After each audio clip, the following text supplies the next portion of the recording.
Micheal, Rotondo is on the move. By now, you might have heard about the 30-year-old from upstate New York who last week was evicted under court order from his parents' home after living there rent-free for 8 years. Rotondo spent the week packing up his things and finally moving out. He joins me now with the latest on his house hunt. All right, Mike, where are you right now? Right on at my cousin's sister's house. Okay, so you're still technically living with the family.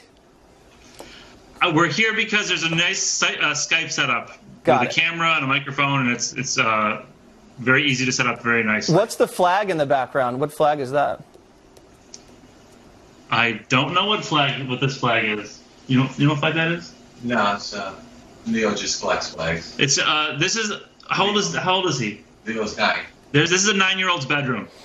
This is a 9-year-old's bedroom. Got it. Yep. I want to go back a little while because I'm interested in your backstory. You went to college, right? Briefly, yeah. Did you graduate from college? No, briefly means I didn't graduate. No, I didn't graduate. So I thought maybe you matriculated quickly because of your advanced intelligence. What was your major when you were briefly in college?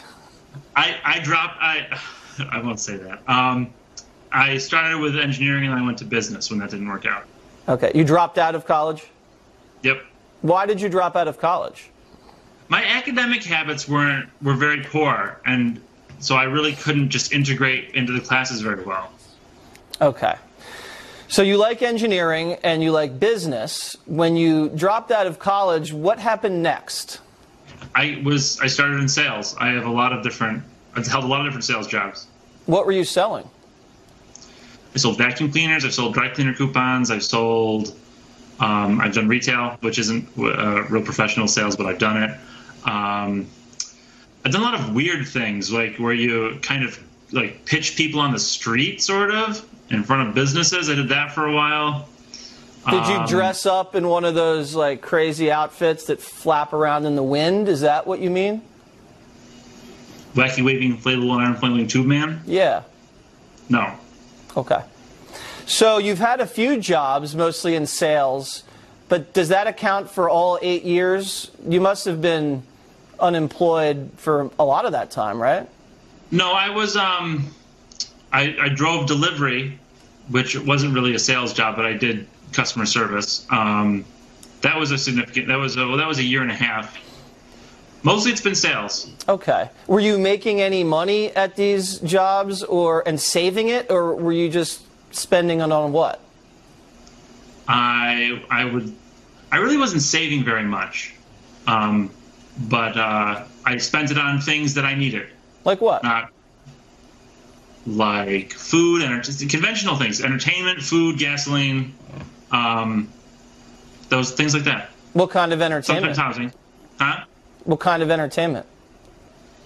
Well, bars. You go to a bar, that's entertainment, I would say. Or just leisure time.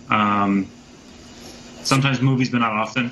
Okay. So, were you fired from a lot of these jobs, or did you quit?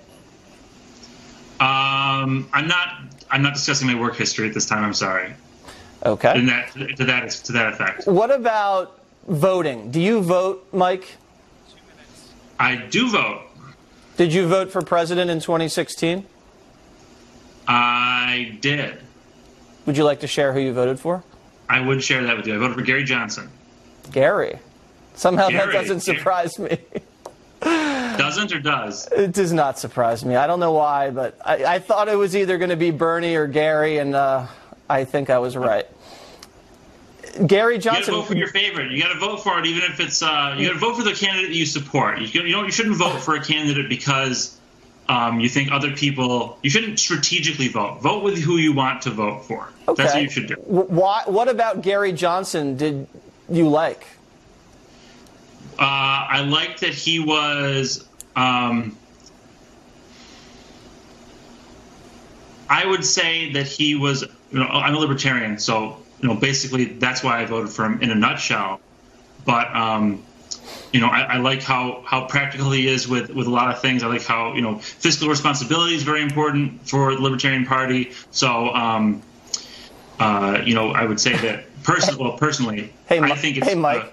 So if yeah. fiscal responsibility is something that's important to you, Yes. don't you think you might have saved some money and been fiscally responsible in your personal life?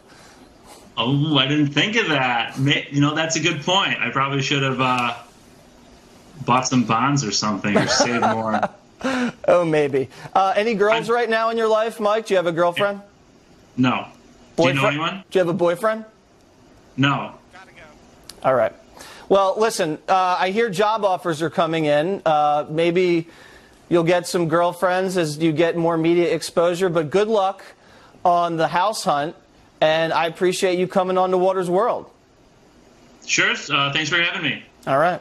On Tuesday, a New York State judge ordered a 30-year-old man to clear out of his parents' house. Micheal Rotondo, he didn't pay rent or do chores. Basically, he's a tiny version of Congress.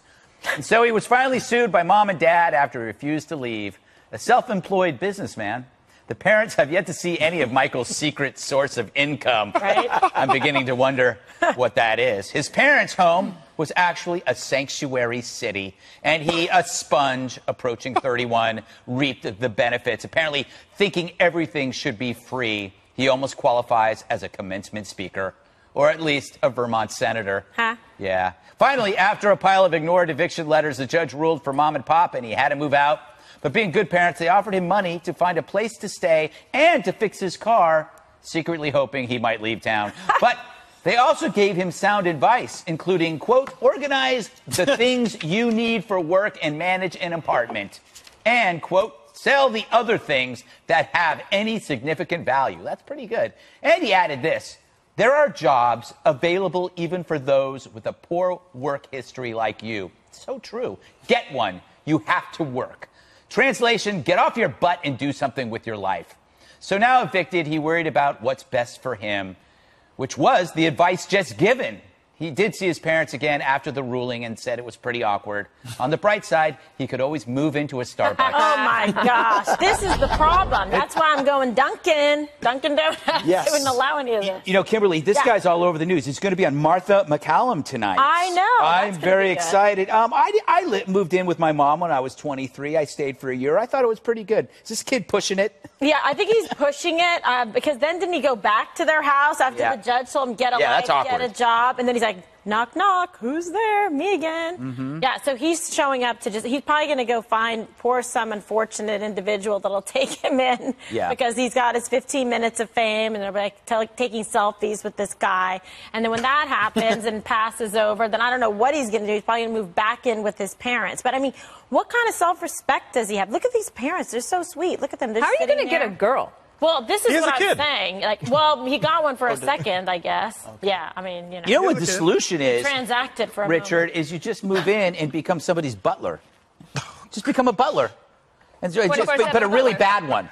A really lazy butler. Or like a lazy Susan. Yeah, or like a Kato Kalin or something. My only problem with this is that I think the word millennial in the screen behind me, because all millennials are not, it is. You feel like it's like speaking to you? No, because listen, I moved It's out true. I packed up and I went to college at 18, and I was like, Mom, I'm never coming back home. She's like, you can always come home, and I'm like, no, I'm going to get a job and I'm going to work, and that's what all my friends did, and we're all doing great, and we're all millennials, and there's tons of millennials that work at this fine organization, I love Fox News Channel, millennials. and I they love work them. and they have their own apartments and they don't live in home with their parents and they pay rent. Do you want to hear from him? This was yes, on I gotta hear his voice. This is on an earlier show on a network. I can't think of the name of it. Okay, fine. Starts with C.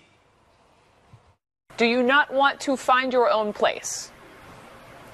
No, Why not? I don't want to live there anymore. You don't want to live with your I don't like parents? living with... No. Why don't Right. you just move out of your parents' house, like tomorrow? I don't have the means to do that tomorrow. Okay. So- Do you have a job? No. Then we wish we could.